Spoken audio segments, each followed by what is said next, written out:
celui qui prend le pouvoir par la force finit par gouverner par la terreur. Bonjour ou bonsoir.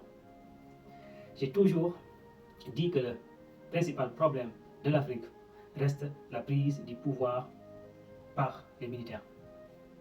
Depuis les indépendances jusqu'à nos jours, les plus grands semeurs de terreur de l'histoire du continent ont souvent été ceux qui ont renversé les institutions au nom d'idéologies politiques ou d'ambitions personnelles.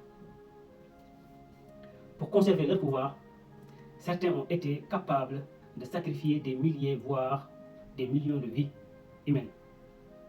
En Ouganda, la prise du pouvoir par Idi Amin Dada en 1971 a été suivie de massacres, de disparitions forcées et d'une répression qui aurait fait jusqu'à plus de 300 000 victimes.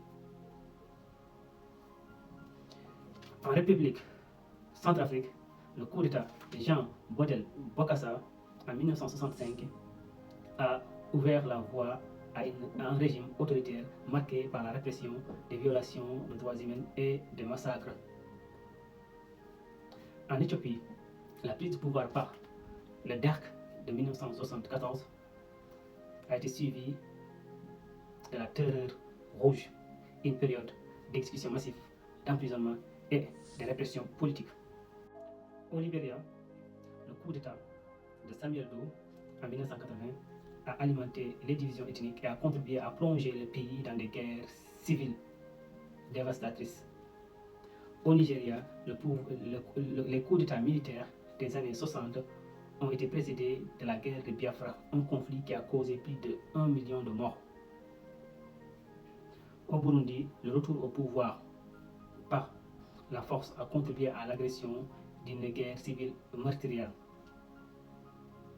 En Mauritanie, le renversement de Mokhtar Dada a inauguré une longue période de domination militaire, d'instabilité et de graves violations des droits humains.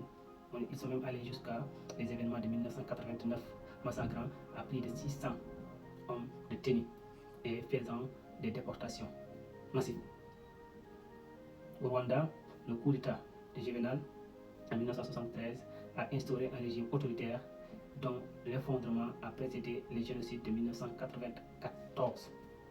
Au Soudan, le coup d'État de Omar el-Bashir en 1989 a conduit à une décennie de guerre civile, de répression, des crimes de masse, notamment au Darfour. En République démocratique du Congo, la prise du pouvoir de Mobutu en 1965 a installé une dictature à plusieurs décennies marquée par la répression, la corruption, des violences et même des massacres. Aujourd'hui encore, au Mali, au Burkina et au Niger, les militaires exercent le pouvoir au nom d'un salut national, comme tant d'autres avant eux. L'histoire africaine nous enseigne pourtant une leçon simple. Lorsque un homme arrive au pouvoir par les armes, il finit rarement par le quitter volontairement. Je reviendrai avec une vidéo plus détaillée. En attendant, dites-moi en commentaire, selon vous, les coups d'État ont apporté des solutions durables en Afrique ou ont-ils surtout plongé l'Afrique dans ces crises-là que nous connaissons?